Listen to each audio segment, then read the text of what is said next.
At some point, you have spent hours carefully designing a combat encounter for a high-powered fantasy RPG like Dungeons and Dragons 5e, Pathfinder, or even Daggerheart, only for it to fall flat at the table. Encounter building may feel like a science because there are equations and tables and computational digital tools that promise a fair fight. But the moment we throw in dice rolls, player imagination, and the sheer chaos of battle, all our calculations turn into a canvas. That is when the art of game mastery must take over. So today, let's talk about the 10 principles of creating truly epic fantasy combat without any SLOG. Because I'm Bob, this is where we learn how to have more fun playing RPGs together. And principle number 1, start strong. For all GMs, but newer ones especially, it can be tempting to pull your punches and spare your players the disappointment or even the embarrassment of seeing their hero knocked out in the first couple rounds of a fight. However, many monsters in fantasy RPGs are rated for difficulty with the assumption that GMs will use a monster's most powerful attacks immediately and as frequently as possible. So undermining that design not only underestimates your players' characters, their imaginations, and their dice rolls, a fatal error, but this also leads to less thrilling encounters for everyone at the table. Put simply, always lead with exciting, powerful, limited-use attacks like a Dragon's Breath weapon that deal tons of damage or can hit multiple targets, or both. 2. Stay strong. A crucial follow-up to the first principle. We as GMs must not falter when our monsters' attacks do what they were meant to do.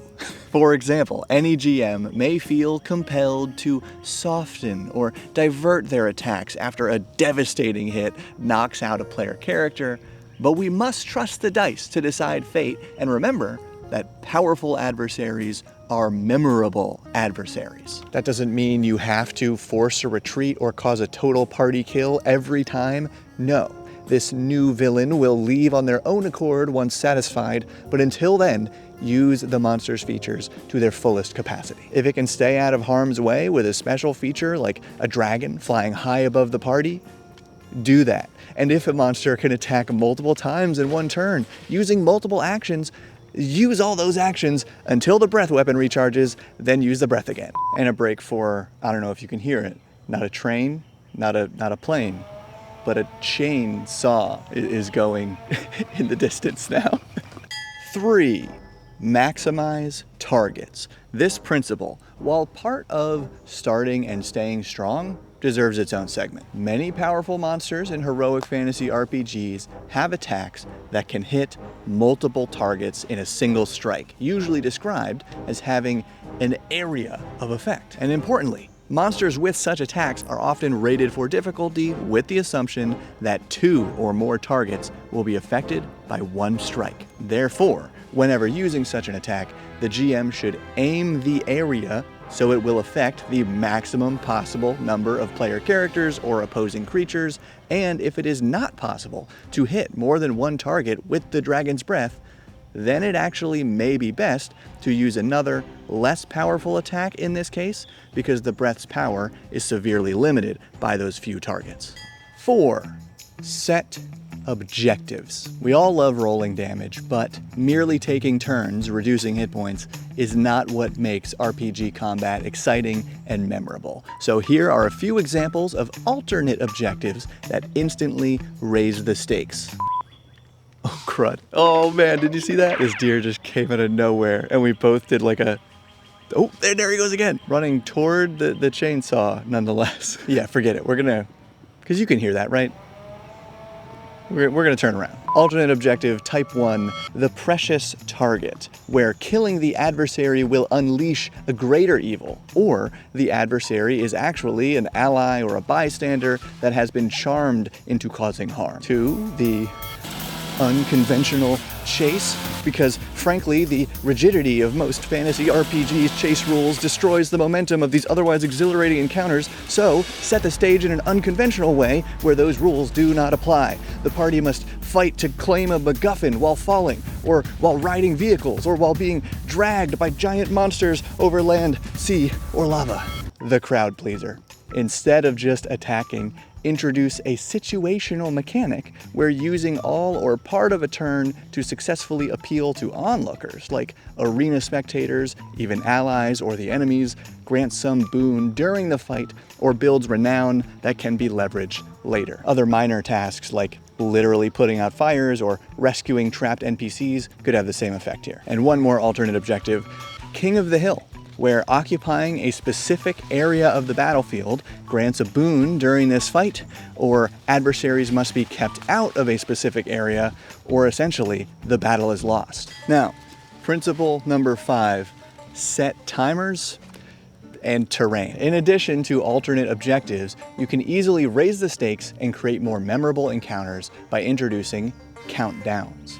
1d4 rounds until the entire complex collapses. You can also use dynamic countdowns where certain actions can reverse the timer, and dynamic terrain, elevation, moving parts, destructible parts, or anything that the combatants can interact with for better or for worse. And to inspire such dynamic terrain, you're going to want to look into today's sponsor, Chepeku. They have thousands of fantasy RPG battle maps for every kind of location, with animated versions and with tons of other variants for every map. And now on Chepeku's own website, you can get their 6,000 plus maps and 2,000 plus scenes and 300 plus tokens with the complete fantasy bundle. That's 3 subscriptions for the price of 2. Or hey, if you only want the token builder tool and library, because it includes my own Orc Barbarian Hantu, then you can just join one of these libraries instead of the whole bundle. But for any of Chepeku's content, the website is a level up for finding exactly what I need, like this animated western scene is the perfect backdrop for my group's current campaign in Daggerheart. So for any heroic fantasy RPG you're playing, Chepeku can help, and you can use my link below so they know who sent you. All right. Epic Fantasy Combat Principle number 6. Make monsters mysterious. I will never stop repeating this most underrated advice for thrilling fantasy combat. Though perhaps it may seem contradictory when using a bestiary filled with fun original creatures to hide the name of that fun original creature from your players. But remember, for a fantasy world to feel fantastical, it must be strange. And that strangeness must be exhibited in part by the creatures crawling around in it. For our purposes, this means lots of in-game people may use the word troll in their stories about a mutated monster living under a bridge, frightened by fire. Sorry, thought I saw a troll, it was a bird. But almost nobody could give an accurate description of what a troll looks like, or accurately identify a troll if they see one and live. So instead of naming it and saying, you see a troll, describe it.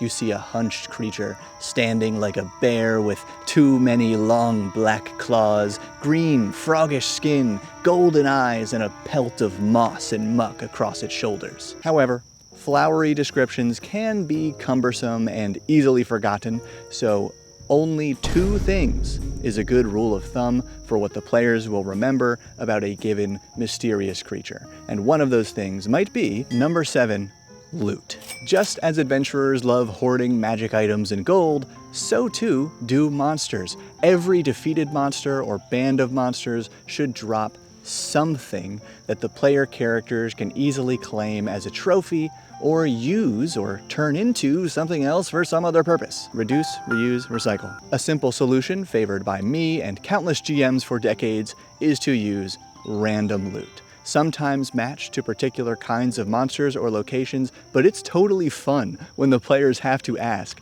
why did those D4 wolves have a spear? Don't overthink this. When a piece of loot seems out of place, the players will either not care, or they will speculate some explanation and forget about it in 5 minutes, or they will pursue the explanation and boom, you have just organically seeded their next adventure. And if you want to use the same random tables for loot and mysterious monster features that have brought much joy to my gaming group, check out my Scrim supplement linked below. Speaking of loot, that's a nature break. These are wine berries. I think they have a couple other names. And out here, where they're probably, well, almost definitely not spraying any kind of herbicide or pesticide, you can eat these. But it also feels important to say, don't take my advice on what you can and cannot eat out in the woods. Don't do that. Now, here's the big one. Number 8, balancing encounters. In truth, a perfectly balanced encounter is one that has a 50-50 chance of either side being defeated. Half the time, depending on dice rolls, the party would be forced to surrender, retreat, or suffer a total party kill. But when people say they want a balanced encounter, they actually want a tough fight where at least one player is temporarily knocked out, but usually everyone survives, and everyone is about equally effective against the bad guys, because that kind of battle is what fits the epic fantasy genre. However, this is much harder to calculate for. Like I said at the beginning, even with an RPG's bespoke equations and digital tools, the dice and player ingenuity usually steer combat into unforeseeable directions, especially when you include the epic alternate objectives and dynamic terrain we talked about earlier. Ultimately, encounter balance is simple. If everyone at the table is having fun, then it's balanced. That is the only criteria you ever need to aim for as the GM. But if the players are not having fun because the fight is too easy, add more monsters or other complications described above. Or if the players are not having fun because the fight is too difficult, that is the only time the GM should maybe ease up and consider giving the party a means of escape at a cost, or having the victorious monsters capture them, or offer some other bargain, treasure, service, information, etc. to spare their lives. That sort of heavy-handed negotiation from a villain instantly turns an opponent into a vengeance-worthy adversary in the eyes of a player that is way more fun than a TPK. And I am officially in a mosquito area. We gotta keep moving. Number 9, direct the camera. This is more a matter of game master style, but one can take advantage of the fact that role-playing games occur mostly in our heads. You can make a scene epic just by using cinematic descriptions outside of the player character's point of view. From overhead, the dungeon floor looks like a pool of blood. Zooming out from the mountain peak, your shadows stretch far over the fields below as dragonfire rushes towards you. Just like with monsters though, flowery descriptions may go in one ear and out the other, so keep descriptions useful by highlighting the action and any parts of the battlefield that the heroes can interact with to gain an edge, or things they should avoid at all costs. And 10, make combat flow. This final principle is the least tangible because, like fun and balance, the word flow has different meanings for different game groups. For some, flow is easier to achieve with a gridded battle map, while others are hindered by squares and prefer to measure ranges of distance or to never measure anything. Some groups maintain flow with initiative trackers, while others flow more smoothly with no initiative order at all. But for all groups, flow is the opposite of SLOG. It means that everyone at the table is focused on the action, elevating each other's fun, and sharing the spotlight. Notably though, sharing the spotlight doesn't necessarily mean equally splitting time. The GM's turn often takes way longer because they're controlling several monsters at once, but generally, one creature or character or player can have an exceptionally long turn, and as long as everyone else is on board and excited for that epic moment, the flow is maintained. Furthermore, this in-the-zone, flow-state combat feeling is much easier to achieve when all the players have some GM experience for how to enthusiastically nudge along another player's turn. However, it is the current GM's prerogative to tell their players directly when something is taking too long and to find a swift resolution. Now, for specific tips pointing out the most common problems that create SLOG and how to solve them, check out this video on your screen, then give this video a thumbs up. And if you'd like to support this channel directly, join the Bob World Builder patrons or YouTube members who make it all possible and get extra videos every month. Thank you, and keep building.